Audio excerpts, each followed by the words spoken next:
Untuk terus belajar serta berkembang.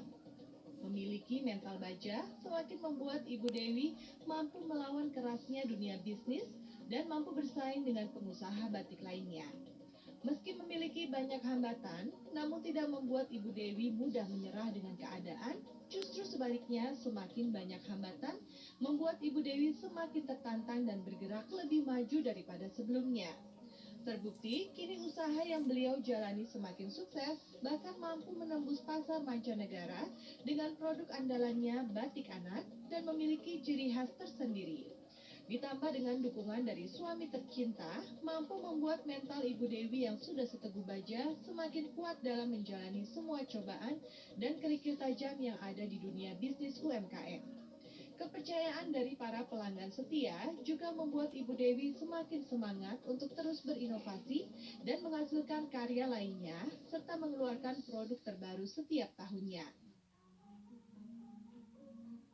Kini, beliau tidak hanya mampu memproduksi baju anak, namun Ibu Dewi juga melengkapi beberapa aksesoris untuk digunakan buah hati seperti bando, tas, clutch, dan boneka yang secara keseluruhan terbuat dari batik yang ia produksi sendiri.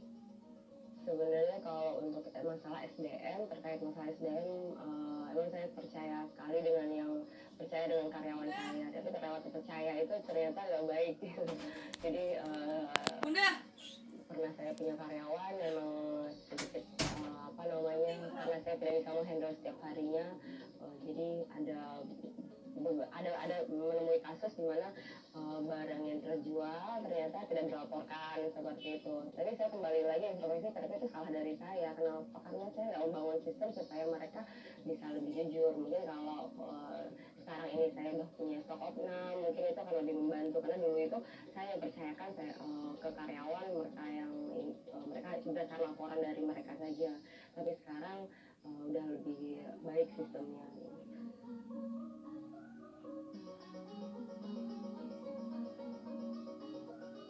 Paling banyak itu saya punya lewat Instagram dibandingkan dengan yang toko, kebanyakan lewat Instagram. Terus yang kedua lewat pameran, karena lewat pameran itu emang seperti kayak kita ikut Inakraf, kemudian juga Telkomkraf, kemudian pameran-pameran yang lain, kemudian juga ada bazar-bazar kecil itu dimana kita memperkenalkan brand Gawean Dewi ke orang-orang gitu. Dan mereka juga dari situ aware ternyata produk batik anak yang kita punya itu mereka suka gitu. Jadi dari awal yang kita bangun sendiri, kemudian kita beberapa ada agen yang kita apa namanya kayak profit sharing gitu.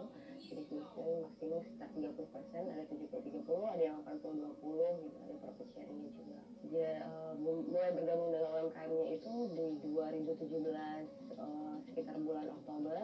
Di situ biasanya ketika saya mulai usaha, saya pikir saya hanya bekerja sendiri. Ternyata banyak di luar sana kayak pemerintah kasih support para wirausaha itu untuk lebih berkembang. Mereka saya baru kenal ada istilahnya IKM, UKM, UMKM ketika saya udah berapa bulan berusaha.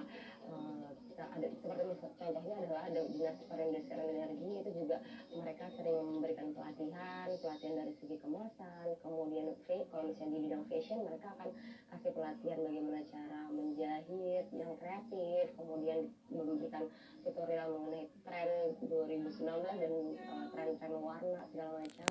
Itu memang sangat membantu sekali.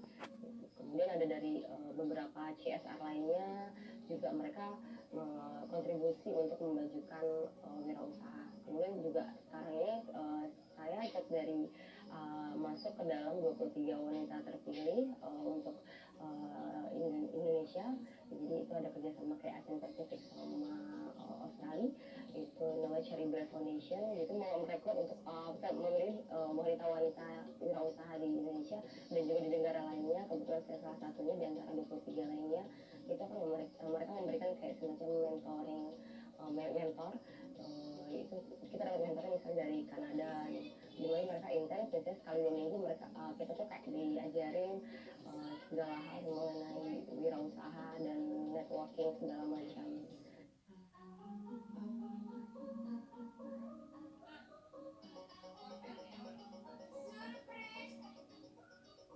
Keberadaan istri saya di rumah itu dia sebenarnya sangat disiplin ya, rajin gitu ya. dilihat dari dia bangun tuh selalu pagi. Dia minimal jam 3 dia sudah pagi. Nah, ada saja yang dikerjakan dia karena memang orangnya itu aktif ya. Artinya dia ada saja yang dikerjakan sama dia gitu ya. Entah itu dia menjahit, entah itu mendesain, entah itu dia memfoto gitu. Jadi orangnya itu sangat rajin, kreatif, dan sayang sama suami. Usahanya yang saya lihat belakangan ini sudah cukup berkembang ya, karena memang dia itu selalu mempunyai ambisi ya. Kalau misalnya tahun kemarin itu misalnya omsetnya sekian puluh juta, mungkin tahun ini mau omsetnya sekian ratus juta gitu. Jadi ada sesuatu yang berkembang yang selalu akan dia raih gitu. Tentang usahanya memang rencananya akan dikembangkan untuk ekspor ya, karena kemarin sudah ikut berbagai macam pelatihan ekspor, dan juga mengembangkan marketplace, mengembangkan penjualan ke marketplace, ke banyak marketplace. Jadi seperti itu, dan juga menambah outlet. Jadi kalau yang sebelumnya itu outletnya baru satu di Tamrin City, berkembang lagi ke Grand Indonesia, dan mungkin nantinya ke Bandara Soekarno-Hatta. Kira-kira seperti itu sih. Jadi bisnisnya makin kesini, makin ke depan saya lihat makin berkembang, alhamdulillah. Jadi batik itu tidak lagi dipandang sebagai pakaian konvensional, pakaian orang tua. Jadi tentunya harus dikreasikan sebagai pakaian milenial.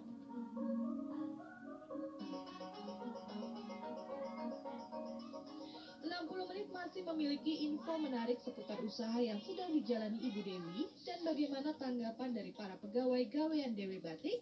Sesaat lagi, jangan kemana-mana.